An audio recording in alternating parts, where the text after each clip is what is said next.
Target કિલિંગનો પણ આતંકીઓનો plan હતો તેવી પણ જાણકારી ક્યાંક સામે આવી રહી છે।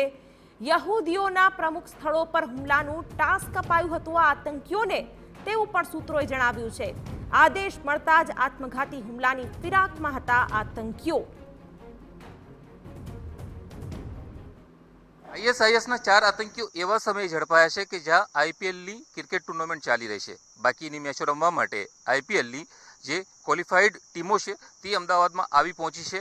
તો બીજી તરફ લોકસભા ચૂંટણીનો 5મો તબક્કો આજે ચાલી રહ્યો હતો, બાકીના 2 તબક્કા બાકી છે। તો પ્રશ્ન એ ઉપસ્થિત થાય છે કે આઈએસઆઈએસના આતંકીઓના નિશાને કોણ હતું?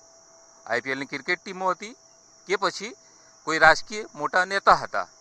પૂછપરછ દરમિયાન એવો ખુલાસો થયો છે કે યહૂદીઓ, બીજેપી અને આરએસએસ સાથે સંકળાયેલા નેતાઓ ઉપર હુમલો કરવાનો આદેશ તેના પાકિસ્તાની હેન્ડલર અબુ દ્વારા આપવામાં આવ્યો હતો।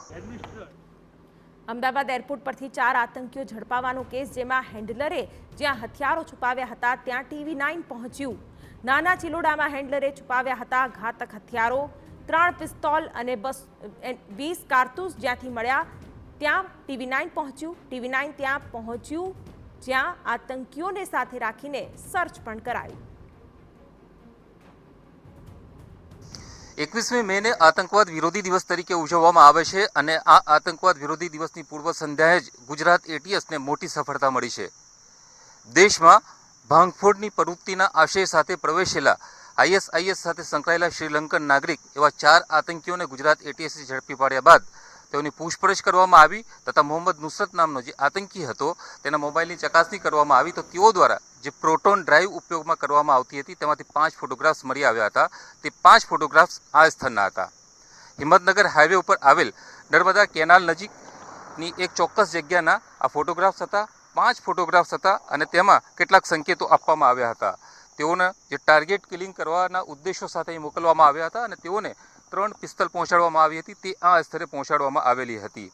જે પ્રોટોન ડ્રાઈવમાં 5 ફોટોગ્રાફ્સ મળી આવ્યા હતા તેમાં એક પાણીની કેનાલ કે જે અત્યારે અમે અહીંયા ઊભા છે, નર્મદા કેનાલ, મોટા પથ્થરોની નીચે બખોલમાં ગુલાબી કલરના પાર્સલમાં રાખેલ કોઈક વસ્તુ અને બ્રાઉન સેલોટેપ વીંટાળેલ ગુલાબી કલરનું પાર્સલ તથા ઝંડાના ગોળ સર્કલમાં અરબી ભાષામાં લખાણ, એટલે કે આઈએસઆઈએસનું જે સૂત્ર છે તે લખાણ અથવા તો અરબી ભાષામાં કોઈ એવા શબ્દ પ્રયોગ કરેલું જે ચિત્ર હતું તે મોકલવામાં આવ્યું।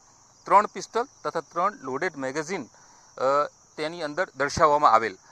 જે 5 ફોટોગ્રાફ્સ દર્શાવવામાં આવેલ તે આ જગ્યા છે અને તેઓને કહેવામાં આવેલું હતું કે આ સ્થળે પહોંચી જાઓ અને જે હથિયારો છે તે અને ચીજ વસ્તુઓ મેળવી લીધા પછી તેઓને આગળ શું કરવાનું તેની સૂચના આપવામાં આવશે।